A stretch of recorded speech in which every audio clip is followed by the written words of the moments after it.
शुरू। अस्सलाम वालेकुम। ये सर हमारा सॉफ्टवेयर जो है ना वो डिस्ट्रीब्यूशन सेटअप के हवाले से है। इसमें डिस्ट्रीब्यूशन सेटअप के हवाले से काफ़ी वर्किंग अवेलेबल है, रिपोर्ट्स के हवाले से, एनालिसिस के हवाले से, प्रिंट्स के हवाले से और फॉर्म्स के ऊपर के हवाले से भी कि किस बिजनेस नेचर को स्कीम वाइज या डिस्काउंट वाइज किस तरह से सेल के ऊपर, परचेज के ऊपर चीज़ें मैनेज होती हैं। इवन के इसमें टैक्स की वर्किंग भी बनी हुई है, सेल टैक्स की, फर्दर टैक्स की या एडवांस टैक्स की भी। सर इसमें सबसे पहले जो है हमारा जो जर्नल का मॉड्यूल है, जर्नल के मॉड्यूल के बीच में हम अपने कुछ क्राइटेरियाज को डिफाइन करते हैं। क्राइटेरिया से मुराद ये है कि किसी भी इनवाइस बनाने के लिए दो चीज़ें बड़ी ज़रूरी हैं, एक प्रोडक्ट और दूसरा पार्टीज। तो वो यहाँ से मैनेज होती हैं। जर्नल में हम आके बताते हैं कि जी हमारी प्रोडक्ट कैसे बनेगी या पार्टीज कैसे बनेंगी। फिर उन प्रोडक्ट्स को बनाने के लिए हमारे पास दो हायरार्की हैं मिनिमम, यानी कि हमारी प्रोडक्ट दो ग्रुपिंग में बनती है। एक को हमने नाम दिया हुआ डिस्ट्रीब्यूशन का और दूसरे को हमने नाम दिया हुआ ग्रुप का। तो ये दोनों बनती हैं तो फिर उसके बाद आगे प्रोडक्ट बनती है। तो सर डिस्ट्रीब्यूशन के बीच में हम आके कोई भी जो डिस्ट्रीब्यूशन सेटअप है, लाइक पेप्सी है, कोक है या कुछ भी है, तो यहाँ पे आके हम उस डिस्ट्रीब्यूशन का नाम लिख देते हैं, जिस तरह ये ओलिविया है, और हम इसको यहाँ पे आके सेव कर देते हैं। उसके बाद फिर सॉफ्टवेयर ये कहता है हायरार्की वाइज के हर डिस्ट्रीब्यूशन के नीचे एक ग्रुप होना जरूरी है कि ठीक है अगर ओलिविया है तो ओलिविया के नीचे हम ये बताएं कि जी ओलिविया में हमारे पास किस किस तरह की प्रोडक्ट्स हैं, या अगर स्टेशनरी है या सैमसोल है तो उसमें हमारे पास किस किस तरह की प्रोडक्ट्स हैं। प्रोडक्ट्स की ग्रुपिंग है कि जी हमारे पास टूथब्रश भी है और हमारे पास इसके अलावा क्या कहते हैं पेन है, मार्कर्स हैं, या मुख्तलिफ चीज़ें हैं। उसके बाद हम अपनी पैकिंग टाइप बना लेते हैं। पैकिंग टाइप में हम ये बताते हैं कि जी हमारी जो प्रोडक्ट्स है वो बैग में होती है, बॉक्स में होती है, कार्टन में होती है, बोटल्स में होती है, किस में होती है। फिर सर जो अगली चीज़ आ जाती है वो आ जाती है प्रोडक्ट इन्फॉर्मेशन। प्रोडक्ट इन्फॉर्मेशन का फॉर्म वैसे तो काफ़ी डिटेल है, लेकिन जिन जिन चीज़ों के साथ स्टेरिक लगा हुआ है वो एक मेन चीज़ है कि जी हम प्रोडक्ट बनाते हुए बताते हैं कि जी डिस्ट्रीब्यूशन कौन सी है, ग्रुप कौन सा है, प्रोडक्ट का कोड सॉफ्टवेयर ऑटोमेटिक दे देता है, प्रोडक्ट का हम नाम बता देते हैं। फिर आगे हम ये बताते हैं कि जी ये एक कार्टन में कितने होते हैं, जिस तरह ये 288 है। तो इसका मतलब ये होता है कि सॉफ्टवेयर पैक और लूज में सॉफ्टवेयर में इन्वेंट्री को मेंटेन करता है, यानी कि पैक से मुराद कार्टन और लूज से मुराद एक सिंगल पीस। फिर यहाँ पे रेट्स की ऑप्शन है कि जी ये जो प्रोडक्ट आप खरीदते हैं तो इसकी परचेज प्राइस क्या है और सेल प्राइस क्या है, यानी कि आप ये कितने का खरीदते हैं और कितने का बेचते हैं। 3 रेट सर सेल के इसलिए आ रहे हैं कि यहाँ पे हमारे पास पार्टीज की 3 कैटेगरीज हैं, pack price wholesaler, pack price regional wholesaler, pack price retailer. तो इतनी इंफॉर्मेशन के साथ हमारे प्रोडक्ट सेव हो जाते हैं। अगर हमने किसी प्रोडक्ट्स के टैक्स के पैरामीटर्स देने हैं तो वो इधर आके हम बताते हैं। हम ये बताते हैं कि जी ये प्रोडक्ट के सेल पे टैक्स लगना है या परचेज पे लगना है, एडवांस टैक्स फाइलर के लिए क्या परसेंटेज होगी, नॉन फाइलर के लिए क्या होगी, और सेल टैक्स रजिस्टर्ड बंदे के लिए कितने परसेंट होगा और फर्दर टैक्स अनरजिस्टर्ड के लिए कितना होगा। लेकिन ये एडिशनल फीचर हैं, आप इसके बगैर भी इन्वेंट्री के लिए या अपने डिस्ट्रीब्यूशन सेटअप के लिए सॉफ्टवेयर को यूज कर सकते हैं। उसके बाद सर अगली चीज आ जाती है पार्टीज के हवाले से कि पार्टीज बनाने से पहले भी 2 हायरार्की हमारे पास मौजूद हैं। उनको हम कहते हैं टाउन और सेक्टर। टाउन से मुराद लाइक जिस तरह मुल्तान सिटी है या मुल्तान जोन है, और सॉफ्टवेयर ये कहता है कि जी टाउन के बाद उसमें एक सेक्टर भी हो, एक से ज्यादा जितने मर्जी हो सकते हैं। तो एक शहर आपने बना लिया और उसके बाद सेक्टर में आपने उस सिटी को या उस शहर को आपने कितने एरियाज में डिवाइड किया हुआ है वो भी आप बता सकते हैं। फिर अगर आप किसी सेक्टर के ऊपर कोई सेलमैन असाइन करना चाहते हैं तो सेलमैन भी आप असाइन कर सकते हैं। आगे सर आ जाता है stock holder information. Stock holder information क्योंकि ये एक इन्वेंट्री बेस्ड सॉफ्टवेयर है, इन्वेंट्री के बगैर नहीं चलेगा, तो इसलिए यहाँ पे फिर हम मिनिमम सॉफ्टवेयर में एक स्टॉक होल्डर, स्टोर, गोदाम, ये चीजें होना जरूरी हैं। इसके अलावा सर डिस्ट्रीब्यूशन सेटअप के हवाले से एक और जो इसमें एडिशनल और बड़ी जबरदस्त चीज है वो ये है कि हम ट्रेड ऑफर्स सॉफ्टवेयर में असाइन कर सकते हैं। हम ये बताते हैं कि जी ये प्रोडक्ट जब बिकेगी इस एरिया में या इस पार्टी को या इस डेट में, यहाँ पे हम डेट भी दे सकते हैं, एरिया भी दे सकते हैं, यानी कि सेक्टर, टाउन वगैरह। तो 12 के साथ एक पीस ऑटोमेटिक लेस हो जाएगा फिजिकली। या दूसरी ऑप्शन आपके पास ये हो सकती है कि जी 12 के साथ एक पीस को आपने लेस नहीं करना, आप ये कहते हैं कि 12 के साथ एक पीस की अमाउंट लेस हो जाए। तो ये इस तरह से भी मैनेज हो सकता है। इसके अलावा सर यहाँ पे कोई फिक्स डिस्काउंट की वर्किंग भी अवेलेबल है। फिक्स डिस्काउंट से मुराद ये होता है कि ये प्रोडक्ट जब भी बिके तो इसके एक पीस के ऊपर, ये प्रोडक्ट जब बिके तो इसके एक पीस के ऊपर इतने रुपीस डिस्काउंट लग जाए। वो डिस्काउंट अमाउंट में होता है। तो ट्रेड ऑफर को भी आप असाइन कर सकते हैं एरिया वाइज, डे वाइज या डिस्ट्रीब्यूशन वाइज। तो ये था सर हमारा एक जर्नल की ऑप्शन कि जी हमने कैसे प्रोडक्ट बनाई, हमने कैसे पार्टी बनाई, हमने कैसे उसकी स्कीम बनाई, और उसके बाद फिर आगे सिस्टम में हम इन चीज़ों को देखते हैं कि परचेज में हम ये बताते हैं कि जी किस पार्टी से कौन सी प्रोडक्ट किस स्टॉक होल्डर में हम कितनी प्राइस के ऊपर खरीद रहे हैं। आपने प्रोडक्ट के फॉर्म के ऊपर जो प्राइस दी होगी वो प्राइस यहाँ पे आ जाएगी, लेकिन अगर आप उस प्राइस को चेंज करना चाहें तो चेंज भी कर सकते हैं। और अगर आप ये कहते हैं कि नहीं हमने प्रोडक्ट के फॉर्म के ऊपर जो प्राइस दे दी है वो वेल एंड गुड है, तो फिर जारी बात है ये यहाँ पे रिस्ट्रिक्ट हो जाती है, वो चेंज नहीं हो सकती। तो ये आपके बिजनेस सेटअप के ऊपर डिपेंड करता है कि आप किस तरह से अपने यूजर को रिस्ट्रिक्ट करना चाहते हैं। इधर पार्टी आ जाती है, प्रोडक्ट का नाम आ जाता है, उसका पैक साइज सॉफ्टवेयर उठा लेता है। फिर सर यहाँ पे भी डिस्काउंट की मल्टीपल ऑप्शंस है। आप ये परचेज करते हुए बताते हैं कि जी ये परचेज करते हुए ये प्रोडक्ट के ऊपर मैं इतने % डिस्काउंट देना चाहता हूँ या इतनी अमाउंट में डिस्काउंट देना चाहता हूँ, तो ये भी आप दे सकते हैं। और इसके अलावा आप ओवरऑल इनवाइस का डिस्काउंट भी दे सकते हैं, जिससे हमारे पास यहाँ पे एक ऑप्शन आ रही है एक्स्ट्रा डिस्काउंट की। यदि 5% इस इनवाइस के ऊपर डिस्काउंट हो जाए तो 5% डिस्काउंट भी मिल जाता है। तो ये था सर परचेज के हवाले से। परचेज के बाद नॉर्मल वर्किंग के बीच में अगर आपको किसी वजह से आपकी परचेज रिटर्न करनी पड़ जाती है तो आप परचेज को रिटर्न भी कर सकते हैं। परचेज रिटर्न का एक अलहदा से फॉर्म है सर परचेज रिटर्न का, और यहाँ पे हम इनवाइस पूरी को भी लोड कर सकते हैं और मैनुअल सिलेक्शन भी कर सकते हैं। इसके बाद सर हमारे पास आ जाती है सेल। ये सेल का फॉर्म है। इस सेल के फॉर्म के ऊपर आपको काफ़ी इन्फॉर्मेशन नज़र आ रही है, लेकिन ये है कि ये सारी की सारी इन्फॉर्मेशन मैंडेटरी नहीं है। इसमें जो मेन चीज़ है वो ये है कि जी स्टॉक होल्डर, किस स्टॉक होल्डर से हम माल खरीद रहे हैं, आउट कर रहे हैं, कौन सी पार्टी को हम सेल कर रहे हैं, कौन सा सेलमैन डील हो रहा है और कौन सी प्रोडक्ट है। तो जैसे ही आप प्रोडक्ट को सिलेक्ट करेंगे तो सॉफ्टवेयर उस प्रोडक्ट की पूरी डिटेल आपको बता देगा कि जी इसका ये पैक साइज है, ये मेरे पास इस टाइम इस स्टॉक होल्डर में इतने पड़े हुए हैं, तो जितना स्टॉक होल्डर में पड़े होंगे उससे ज्यादा तो सेल नहीं हो सकता।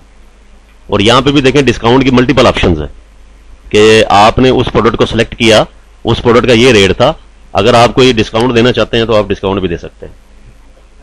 और अगर कोई ट्रेड ऑफर आपने लगाई हुई है उस फॉर्म पे तो वो trade offer by default auto भी आ जाती है, यानी कि उसमें फिर आपको लगाने की जरूरत नहीं है, वो ऑटोमेटिक आ जाती है। तो एक प्रोडक्ट में हम जितने भी एसक्यूज को ऐड करेंगे, हम यहाँ पे आके उसको जैसे ऐड करते रहेंगे तो वो नीचे उसकी वैल्यू बना देगा। वैल्यू में हम ये बता देते हैं कि जी 10,11,078 रुपए बन गए। तो अगर तो ये उधार है तो वेल एंड गुड, अगर ये फिर तो यहाँ पे कोई अमाउंट लिखने की जरूरत नहीं है। लेकिन अगर ये नगद है और उस बंदे ने आपको 15,000 रुपए दिया है तो वो जो नेट वैल्यू को डिडक्ट करके आपको ये भी बता देगा जी आपने इतनी अमाउंट इसकी रिटर्न करनी है। तो इतनी इंफॉर्मेशन के साथ एक डिस्ट्रीब्यूशन सेटअप के ऊपर आपकी सेल की इनवाइस बन जाती है। बाकी सर इसमें प्रिंट काफी तरह के बने हुए हैं। ये जो मैं आपको प्रिंट दिखा रहा हूं ये A4 साइज का प्रिंट है और इसमें स्कीम की वर्किंग भी अवेलेबल है। इसमें एक्स्ट्रा डिस्काउंट भी है, इस पे टॉप पे आपके सेटअप का नाम भी आ जाएगा। इसके अलावा ये वाला स्टाइल, ये सारे A4 के हैं।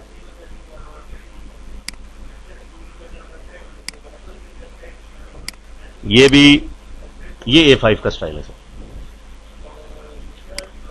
और इसके अलावा कुछ इसमें थर्मल के स्टाइल भी सर बने हुए हैं, क्योंकि थर्मल के स्टाइल आमतौर पे डिस्ट्रीब्यूशन सेटअप में बड़े कम यूज होते हैं, लेकिन अगर आप यूज करना चाहें तो ये इस तरह का डिस्प्ले इनका होता है।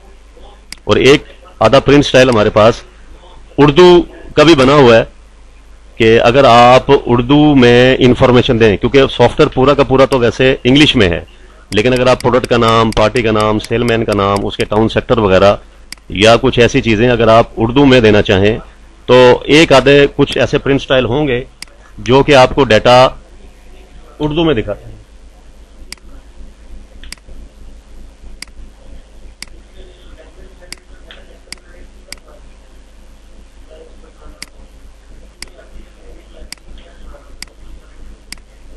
जिस तरह ये सर एक प्रिंट स्टाइल है, ये भी A4 का है।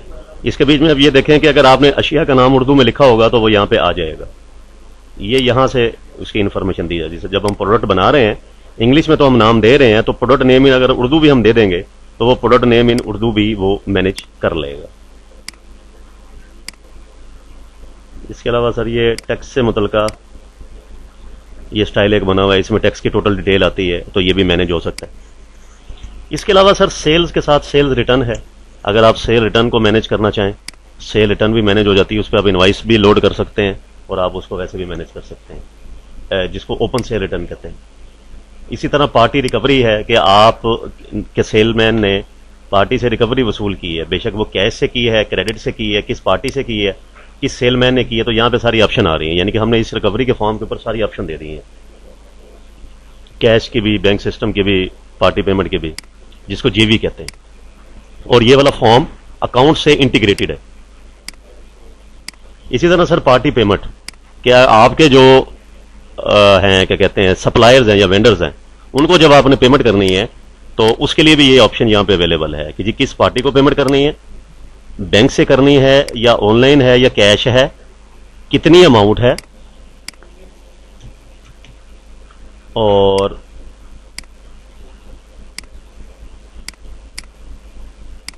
तो इस तरह से आपके वो हो जाती है। इनके प्रिंट भी बने हुए हैं, ये सर प्रिंट स्टाइल। इसके अलावा स्टॉक ट्रांसफर, एक गोदाम से दूसरे गोदाम में अगर आप अपने वो इसको स्टॉक को ट्रांसफर करना चाहते हैं तो स्टॉक ट्रांसफर भी आप कर सकते हैं। यहाँ पे आप ये बताएंगे जी किस गोदाम से माल ट्रांसफर हो रहा है और किस गोदाम में जा रहा है, तो जाहिर बात है उस प्रोडक्ट का स्टॉक होना जरूरी है। इसके अलावा सर हमने एक फॉर्म दिया हुआ है जिसको हम प्रोडक्ट रेट रिवीजन कहते हैं।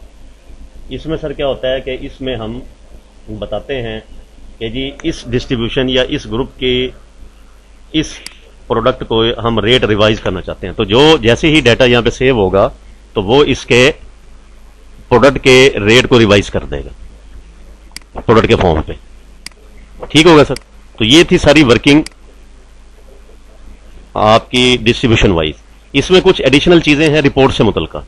तो रिपोर्ट में सर सबसे पहले तो हम डिस्ट्रीब्यूशन सेटअप से मुतलका मैं आपको रिपोर्टें बता दूं कि जी प्रोडक्ट वाइज स्टॉक रिपोर्ट, कि मेरे पास किस प्रोडक्ट का कितना स्टॉक पड़ा हुआ है, वो कितनी तादाद में है, उसकी क्या अमाउंट है और उसकी टोटल वैल्यू क्या बनती है। इसके अलावा आज के दिन की मेरी सेल प्रोडक्ट वाइज क्या है, यहां पे सेलमैन की सिलेक्शन आ जाएगी, यहां पे डे आ जाएगा और यहां पे आके हम उसको शो कर देंगे। तो सॉफ्टवेयर हमें कौन सा है वो टू से फ्रॉम में बता देगा कि इस प्रोडक्ट की इतनी सेल हुई है। अगर कोई रिटर्न हुई है तो रिटर्न भी आ जाएगी। और अगर आप इनवाइस वाइज देखना चाहते हैं, यानी कि इनवाइस वाइज समराइज देखना चाहते हैं कि मेरी किस इनवाइस कितनी इनवाइसें कटी हैं और उस इनवाइस के बीच में कितनी अमाउंट की वो इनवाइस है, जिसमें आप ये देखें वोचर का नाम, डेट, पार्टी नेम, सेल्स और सेल्स रिटर्न। और sir party payment receipt ledger, यानी कि आप देखना चाहते हैं कि जी आपकी किस पार्टी से कितने पैसे लेने हैं या देने हैं, तो उसके लिए हमारा ये सिस्टम का एक बड़ा कंप्रीहेंसिव लेजर बना हुआ है जो कि डिस्ट्रीब्यूशन सेटअप पे यूज किया जाता है। कि किसी एक प्रोडक्ट का हमने डिटेल लेजर देखना है तो हम देख सकते हैं।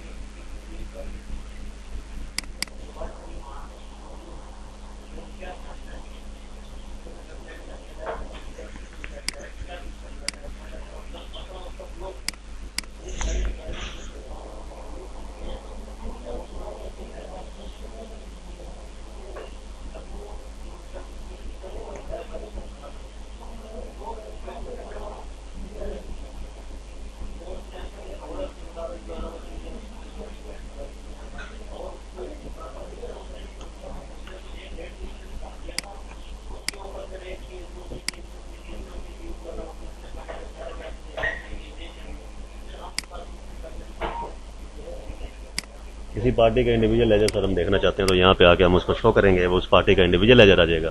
अगर हम ये देखना चाहते हैं कि पार्टी की टाइप वाइज समराइज दिखा दे, कस्टमर का या उसका सप्लायर का, वो भी आप देख सकते हैं। जो भी उस पार्टी का एंडिंग बैलेंस हो रहा होगा, यहाँ पे सेलमैन की सिलेक्शन भी है, यहाँ पे डिस्ट्रीब्यूशन की सेटअप भी है, सिलेक्शन भी है, तो इससे एक आपको जो है ना वो एक डिटेल मिल जाता है। इसके अलावा अगर आप सेलमैन वाइज रिकवरेबल देखना चाहते हैं कि आपके सेलमैन ने इस टाइम मार्केट से कितने पैसे रिकवर करने हैं, तो यहाँ पे आके आप अपना सेल पर्सन ले लेते हैं और यहाँ पे आके आप उसको शो कर देते हैं, तो उसका जो भी कोई रिकवरेबल होगा तो वो यहाँ पे आपको उसको डिटेल दिखा देगा।